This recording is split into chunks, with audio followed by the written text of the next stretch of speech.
Hello friends, आज के class में मैं आप लोगों को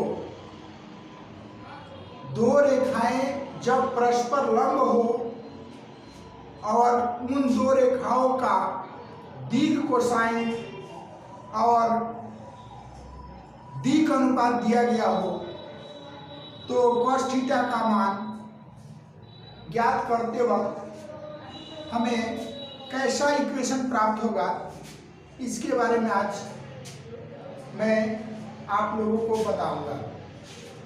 इस टॉपिक में क्या है, पिछले टॉपिक में मैं बता चुका हूं कि दो रेखाओं का दीर्घ कोसाइन दिया गया है अथवा दीर्घ अनुपात दिया गया है तो cos थीटा का क्या सूत्र होता है। ये तो पहले वाले क्लास में मैं बता चुका हूं।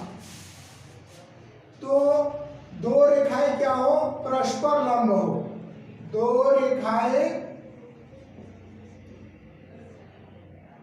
परस्पर लंब हो, परस्पर लंब हो।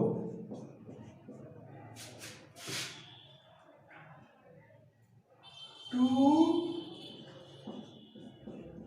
परपेंडिकुलर लाइंस, और इन दो परपेंडिकुलर लाइंसों का दीर्घ कोसाइन दिया गया हो तो उस केस में cos थीटा का सूत्र आपको ऑलरेडी हम बताए हैं। और जब इन दो रेखाओं का दीर्घ अनुपात दिया गया हो तो उस केस में भी cos थीटा का सूत्र क्या होता है, ये आप लोगों को मैं पिछले वीडियो क्लास में बता चुका हूं। तो दो रेखाएं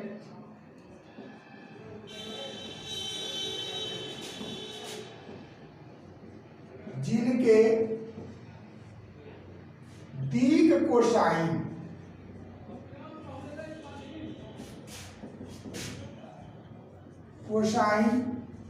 क्रमशः क्या है,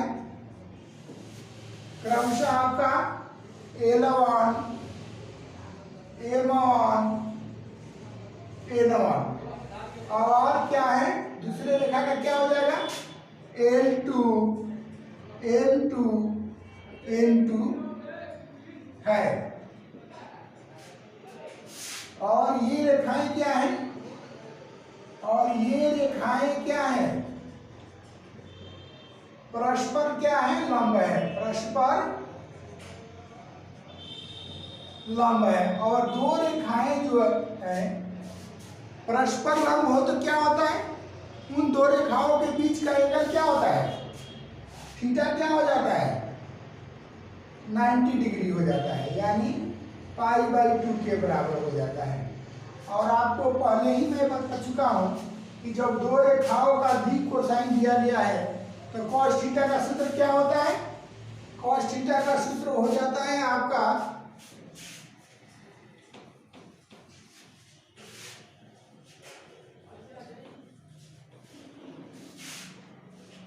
cos थीटा बराबर हो जाता है L1 into L2 plus M1 into M2 plus N1 into N2 हो जाता है, यही होता है ना। और थीटा के जगह पे क्या है आपका cos π/2 इक्वल टू क्या हो जाएगा L1 into L2 plus M1 into M2 plus N1 into N2, यानी cos 90 डिग्री का मान क्या होता है 0 डिग्री होता है, 0 होता है। यानी L1 into L2 plus M1 into M2 plus N1 into N2, ये आपको इक्वेशन मिल गया। दो रेखाएं परस्पर लंब हो तो आपको कैसे इक्वेशन मिल गया L1 into L2 plus M1 into M2 plus N1 into N2 का मान क्या हो जाएगा 0 के बराबर हो जाएगा। अब यही अगर दो रेखाएं परस्पर लंब है और उन दो रेखाओं का दीर्घ कोसाइन दिया गया है तो उस केस में क्या हो जाएगा, आपको क्या इक्वेशन मिलेगा? उस केस में आपको क्या मिलेगा? दो रेखाएं जिनके दिक अनुपात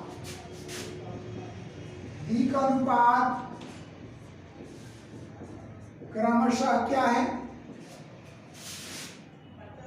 एक क्रमशः आपका A1, B1, C1 और A2, B2, C2 है। और दो रेखाएं क्या है? परस्पर लंब है। और ये रेखाएं क्या है? ये रेखाएं क्या है? ये रेखाएं परस्पर क्या है? परस्पर लंब है। लंब है तो थीटा का मान क्या हो जाएगा आपका? थीटा का मान π/2 हो जाएगा। और इस केस में जब दो रेखाएं जिनके दिक अनुपात दिया गया हो तो cos थीटा का सूत्र क्या होता है? आपको पिछले वीडियो में मैं बता चुका हूं। cos थीटा का सूत्र होता है आपका cos थीटा बराबर होता है A1 into A2 plus A2 B1 into B2 plus C1 into C2 by क्या होता है? अंडर क्या होता है? A1 square B1 square C1 square into क्या होता है? Under root A2 square B2 square C2 square, यही होता है ना। और यहाँ पर थीटा का मान क्या दे दिया गया है? 90 डिग्री, यानी cos π/2 आपको मिल गया है। तो इससे क्या मान प्राप्त हो जाएगा? A1 A2 plus B1 B2 plus C1 C2 by क्या मिल गया आपको? Under root A1 square B1 square C1 square into क्या मिल गया आपको? A2 square B2 square C2 square, ये मिल गया। और cos 90 डिग्री का मान क्या होता है? cos 90 डिग्री का मान जो है 0 होता है, इसलिए क्या हो जाएगा? इसलिए आप 0 बराबर क्या हो जाएगा आपको? इसके जगह पर 0 हो जाएगा ना। तो A1 into A2 B1 into B2 plus C1 into C2 by क्या हो जाएगा? Under root A1 square B1 plus B1 square plus C1 square into under root A2 square B2 square plus C2 square, ये हो जाएगा ना।